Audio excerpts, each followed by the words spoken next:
Hello, my name is Imani Olear. I am the senior pastor of Reformation Lutheran Church here in Rochester and the founder of a project, Yoga for a Good Hood. And I am connected so richly to this community and not by birth. I'm connected pretty much because my bishop kind of won me in a meat market exchange and got me here.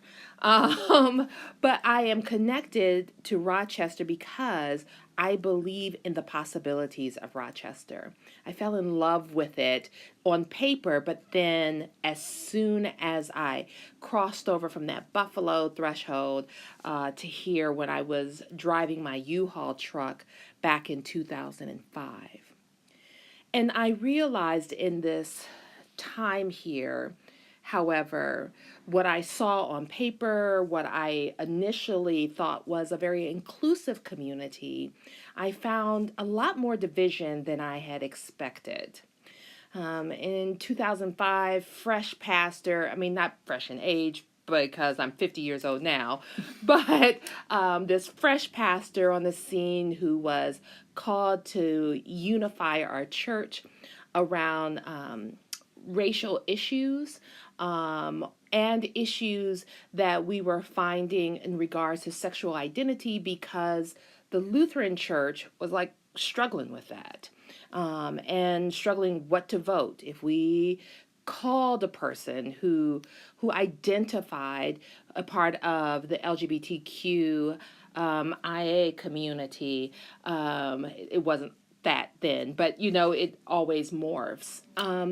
And so I was called because they understood my work back in Columbus, Ohio, that I was always about building relationships to break down barriers. However, what I realized on my first call was that that was not going to be an easy feat. I was going to mothers when it was back then, like I loved it. I would march in Pride Parade, and I was quickly admonished by members of the community that I was serving at that time that I would, under no certain terms, continue to do that. Well, if you get to know me now, you'll know that that is not a good thing to do with me. And issues around not only who I believe should connect us from diverse standpoints, like right, whatever the diversity is, I was quickly told to kind of toe the line, to do what I was supposed to do. Now, in the midst of all that, between telling them to stop wearing the white robes and carrying the crosses and the fire up the alleyway because it looks like the KKK, or the very fact that I was integrated within a community that wasn't really accepted within, that we're here to talk about, I quickly began to get slaps on my hand that moved me to realize that I was possibly going to be in a crisis situation, to be perfectly honest. And I had to make a choice. Would I stand for what I believed in? The friends that I came to love in everyone's theater company who accepted me in being the perfect whore in Jekyll and Hyde as a pastor. Like I literally won the Paper Plate Award for Best Whore. Riddle me that. But I realized that, or do I go with my job, the church? My livelihood. I was a single mom with 2 babies, no baby daddy to help me, kind of thing. And I chose to stand with what I believe in. And what I believe in is that we all are welcome to the table. And so I spend my life making sure that happens.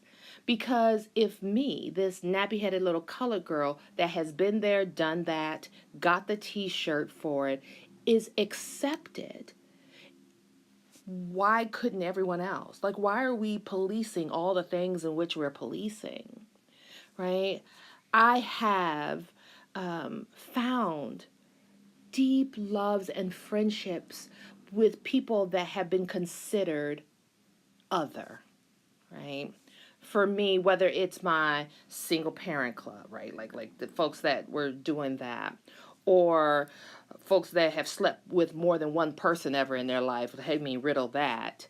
Or whether it's my folks that I have grown to love within the LGBTQI community, the Black queer community, like to begin to say, no, let's end this theology that kills and begin to have conversation around theology that heals, because that's what it's about.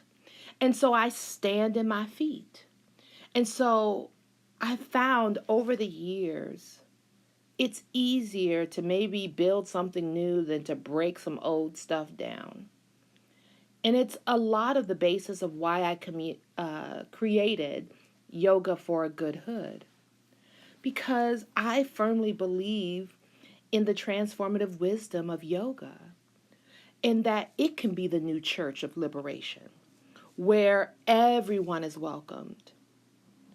Do I believe that everyone is welcome in the church that I currently serve? I sure hope so. However, I know that there is still bigotry and drama and small mindedness and intolerance happening in the church. I also know that the church has done some bullshit to people. And so that bullshit still lives in the cells of folks. And maybe my hope is doing yoga here at this place, we can wring out like an old wash rag the stuff that has hurt or divided, and that we can march unified as one, as people. Like at the very least, right? That the blood that courses through me courses through everyone in their own identity and understanding. I am sick and tired, I will say sometimes, of saying the same thing every week. But I am not, like in regards to, can y'all just act right with one another? Can we just love one another? Can we stop putting social isms on people? Like, sometimes I'm sick and tired of that. But what I am not sick and tired of saying is that it's all about love. Everything. Everything is about love. And so, in my preaching, whether it's that role, that preacher hat, whether it's my yogi hat, creating space where everyone realizes that we're all cool, that we're all of love, that we are all children of the universe. We are stardust, I think that's how they say it sometimes. And that we sparkle and that we are amazing humans. That's it. This theology or the speaking of hate has to end. Can we begin to lift up love? And that's all that everyone that I have ever, like from the first time I heard about Stonewall, when I was back in Columbus, Ohio, and I would walk past that purple building right beside a youth center that I would go to, all I ever saw was persons trying to express love. What's so wrong with that? What is so wrong with expressing love? And if, whatever our faith belief is, every higher power that we say we trust in is someone of love, what's the other stuff about? The other stuff is man-made, human-made stuff that we've created. And so I'm committed to Rochester, this place I fell in love with on paper, this place that I get to see all the seasons change, not now because it's still cold and it's April, but this place that I firmly believe that if we just take all of Rochester and wring out its own wash rag of nonsense, that we can be so beautiful, so beautifully open, so that we can see the power of love in each and every soul, whether it's at a church service or whether it's on your mat. No matter what, let us be about love. Shay.